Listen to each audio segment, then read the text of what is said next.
Bismillahirrahmanirrahim. Assalamualaikum warahmatullahi wabarakatuh. Halo teman-teman semuanya, selamat datang kembali bersama kami di channel Azril Hidayat. Dalam kesempatan kali ini kembali izinkan kami untuk kabarkan informasi terkait dengan penyelesaian tenaga honorer, pengangkatan tenaga honorer menjadi ASN P3K, di mana dalam video ini kami sampaikan informasi penting terkait dengan hal tersebut bersumber dari BKN. Namun sebelum kita masuk di pembahasan, seperti biasa, bagi teman-teman yang baru saja menemukan channel ini, jangan lupa untuk subscribe channel ini dan nyalakan lonceng notifikasinya. Terima kasih. Kita ke pembahasan. Jadi seperti yang kita ketahui bahwa penyelesaian tenaga honorer ini dilakukan oleh pemerintah melalui banyak jalan. Yang kita tahu pemerintah sedang atau masih sedang melaksanakan P3K guru di tahun 2022, juga P3K untuk tenaga teknis di tahun 2022. Nah, untuk P3K guru, di mana dalam teknisnya adalah dilaksanakan oleh Kemendikbudristek, masih menunggu dari pengumuman kelulusan ya, yaitu tanggal 9 sampai dengan 10 April. Nah, namun teman-teman perlu ketahui ternyata pemerintah juga masih melaksanakan program yang lain atau solusi yang lain dari pelaksanaan atau penyelesaian tenaga honorer melalui pendataan tenaga honorer atau pendataan tenaga non-ASN, di mana di tahun kemarin, tahun 2022, pemerintah dalam hal ini melalui BKN sudah melakukan pendataan untuk membuat sebuah database yang akan diselesaikan sampai di tahun ini, di November tahun 2023.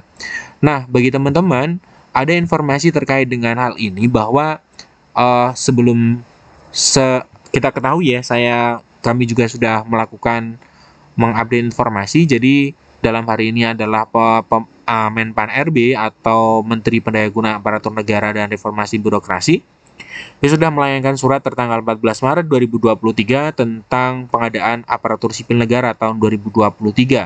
Nah, dalam hal itu ada beberapa hal yang diperhatikan dalam mengusulkan formasi di tahun 2023 untuk instansi pemerintah dan juga instansi daerah. Nah, dalam hal itu sudah dijelaskan lengkap oleh Menteri Pan RB terkait dengan nanti rencana untuk penyelesaian tenaga honorer melalui CASN di tahun 2023. Akan dimulai bulan apa, kita tunggu bersama. Nah, kemudian setelah ada surat itu, maka kemudian muncul ya surat BKN, Kepala BKN ya, dalam hal ini adalah Pak Bima Arya Wibisana, itu menerbitkan sebuah surat bernomor 2853/SSI 0101/SD E3 2023 tertanggal 10 Maret 2023. Berarti surat ini adalah sebelum diterbitkannya surat pemberitahuan oleh Menpan RB kepada pemerintah daerah. Nah, di sini ditujukan kepada 120 kepala biro kepegawaian, 120 kepala BKD atau BKPSDMD atau BKPP Provinsi Kabupaten dan Kota. Ada apa ini? Kita coba lihat bahwa surat dari Pak Bima Arya Wibisana atau BKN ini adalah surat kepada Pemda yang belum menyerahkan surat pernyataan tanggung jawab mutlak atau SPTJM kepada BKN. Dia menyebutkan 100 Pemda tersebut belum mengupload surat pertanggungjawaban mutlak atau SPTJM kepada BKN. Nah, jadi Pak Menpan RB Aswar Anas menyampaikan surat kepada saya terkait pendataan non-ASN, kata Bima Arya Wibisana.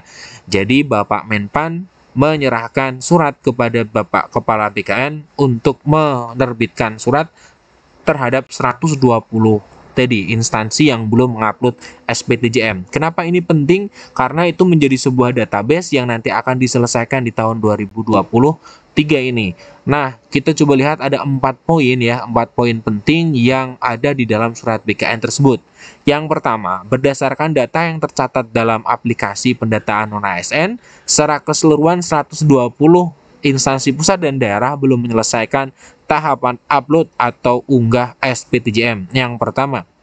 Yang kedua, sehubungan dengan hal tersebut, aplikasi non-ASN akan dibuka kembali untuk kebutuhan instansi upload SPTJM dimaksud pada tanggal 15 sampai 31 Maret 2023.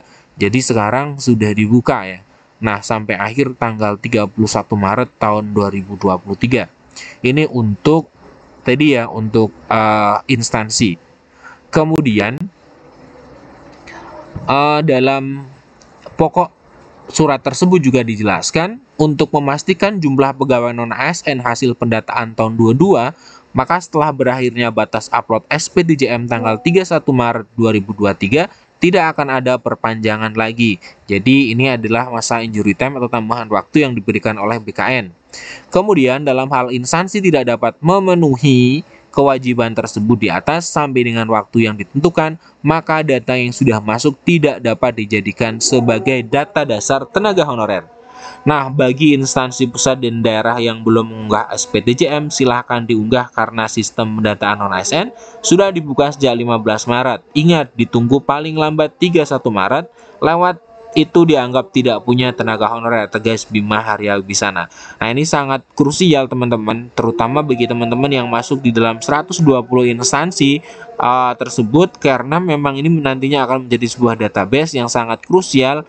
Ketika tidak masuk, tidak menyelesaikan upload SPDJM, maka dianggap tidak mempunyai honorer. Ini kan sangat membahayakan. Sementara itu banyak honorer yang terkejut karena ternyata tidak semua instansi melampirkan SPDJM. Selama ini 120 instansi yang masuk daftar itu nyata-nyata masih menggunakan tenaga honorer. Suratnya bikin spot jantung saja. Kasihan teman-teman yang belum disahkan datanya, kata Ketua Forum Honorer K2 Administrasi Indonesia, Andi Meliani Kahar alias Sen.